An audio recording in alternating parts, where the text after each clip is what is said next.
la pregunta és què té de diferent aquesta universitat de les altres? Una opció, per exemple, era fer un clàssic econòmiques, un ADE, un alguna així. Realment no té res a veure Scodi amb ADE. Probablement ADE és una empresa més, és una carrera enfocada molt a, sembla, la gran empresa, molta teoria, molt d'això. I era un tema que a mi per començar no m'interessava gaire. Jo el que volia era molta pràctica, coses útils i reals. I penso que aquí Scodi ho hem agafat.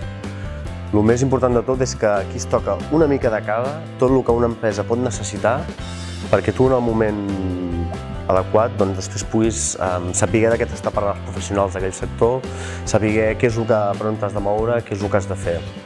Jo penso que això és el més important que fem aquí a Scodi. Una altra cosa que està molt bé és tots els contactes que s'arriben a fer. El món es mou per contactes i ja no parlem ni d'enxufes ni d'això, sinó que vas aprenent d'un, de l'altre, perquè el més important també que ja són els professors que hi ha aquí, quasi tots són professionals. No hi ha ningú que sigui simplement professors universitaris i això vull dir que són gent que tenen un bagatge al darrere, que tot aquest bagatge te'l passen a tu i d'això és del que més s'aprèn.